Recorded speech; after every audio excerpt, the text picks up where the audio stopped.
Magandang umaga po sa kanyang lahat. Masaya po ako at nakarating dito sa inyong lugar na alam kong sinalala ng Diyos dahil wala pang isang taon they were able to produce and have a church like this. At ang pag-iisang po ito ay isa na rin regalo ng Diyos sa ating lahat upang ipabatid that God still heals up to this day. Ito ang aking ginagawa at sinasabi kahit sa namupunta. At totoo naman na this God never disappoints us. Hindi mo po ako nakaatin na kahit anong misa na walang nahihil. Nung unang nangyari ito sa akin, I was just ordained 8 years ago sa Canada. Kahit na yung gift na ito was in me when I was 16. Na-discover ko po na ako yung gift na ito, bata pa ako. Kaya itinago ko na ito ng napakatagal na panahon, mga 20 years. It was through my spiritual director and the superior of my community who encouraged me to share this gift. Ang sabi ko na sa akin ay, this gift is not for me. So, noong pinag-umpisang mag-misa, talaga kong nakita ko sa mata ko, within my very own eyes, and in the eyes of the priests and bishops, na may gumagaling. Nakakalaan yung lupo, nakakakita ang bulan, nakakarinig ang bingit. And I know it's not me. Hindi lahat, pero kami nangyayari. Hindi biglaan yung iba, pero eventually, nanibing. So, sa mga nandito ngayon, isang bagay lang ang sasabihin ko, huwag po kayong bibigil sa Diyos. Huwag po kayong manghihina ang loob, kahit kayo pinanghihinaan ng loob. What we just need to do is pray, because we have this God, who is the God of the impossible. The word that the angel Gabriel professed to Mary. Ang sabi ko na Angel Gabriel ay, we have the God na gagawin ang lahat ang walang imposible sa kanya. Nakapon lang, nandito ako sa Ortigas. Meron na yung manager ng isang kumpanya by Atlas. Sabi nung may-ari, Father, yung nakita yung kanina, yun ang pinaka-skeptics kasi may bukod siya sa verse about to be a Christian. Yung pong makatulong niya, instantly nawala sa misa.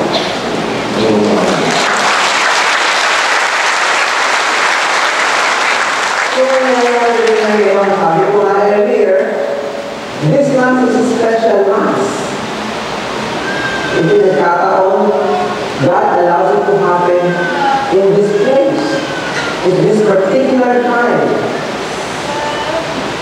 Feast ng Holy Rosary. So, magkakaroon kayo ng overdose ng blessing. Babagsak ang grasya ng Diyos sa lugar na ito ngayong araw.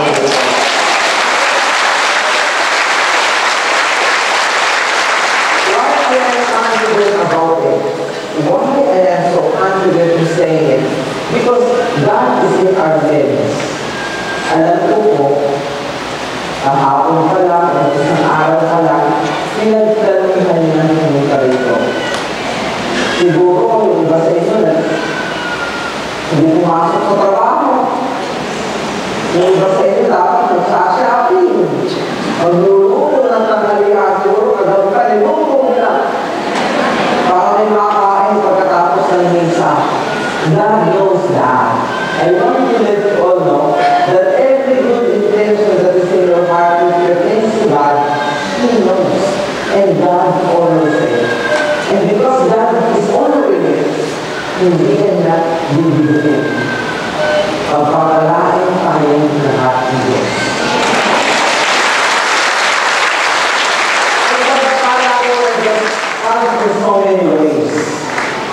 Ngayon pa lang, yung bigat na yung naramdaman ng dibdib, wala na.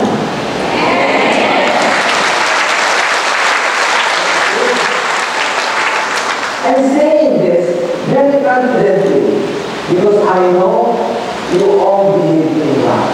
Hindi kayo magkakadala sa init o pawis na kayo. Katandalian sa pa, dapat kayo nasa inyong bahay air condition.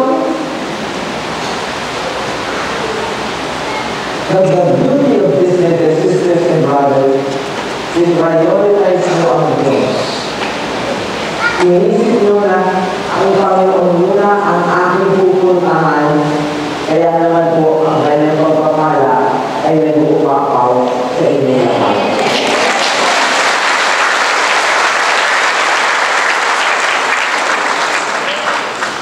Somehow, tayo ay nanihina.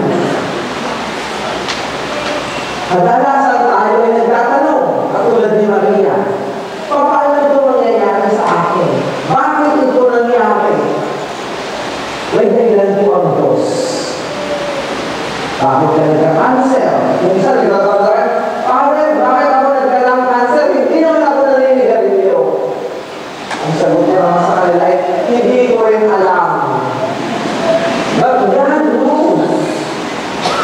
And if you are connected to our God, you will take it in a positive note. Kadalasan, pagka po nagkakasakit ang tao, napapalapit siya sa Diyos. Amen? At kadalasan, mga nag-aaway, nakakagalit na magkakalit, nagkasakit, biglang nagkaisa ang pamilya. Kadalasan, hindi ka nagsisimba, nagkasakit, naisip mo, matagal na pala ako hindi nagsisimba. Nakasimba ka tuloy, kaya sinasabi ko, Diyos ko po, maraming salamat, maraming nagkasakit, kaya ako masimbahan. Kaya pangalapin ng Diyos. So, when it was happened to Mary, it was a big scandal for Mary to bear a child because she was very 16 years old, not even married. But God used that opportunity to let us all know that everything is possible. Yung mga kidney problems, colon cancer, Alzheimer's, arthritis, lahat ng sakit na yan, gagamitin niya ng Diyos upang ipakita sa lahat na may Diyos at ang Diyos ay buhay. You will be a living witnesses of God's goodness, of God's mercy, and God's healing para maniwala ang iba. At kapag ako naniwala, lalo-lalo na yung mga tao hindi man naniniwala sa Diyos, this will be the beginning of their new life, new conversion, and your life will never be the same. Not only God is working in your own faith, but He's also going to work in the faith of those people who are close to you. Minsan nga, nagtanong ako sa sarili ko sino kaya ang mas nagsasuffer? Ito may breast cancer o yung asawa na may breast cancer? Sino kaya? Kasi meron po akong kakilala, nagkikimotherapy yung kanyang kaibigan. Ako nagkikimotherapy ang kanyang kaibigan, siya ang nawawala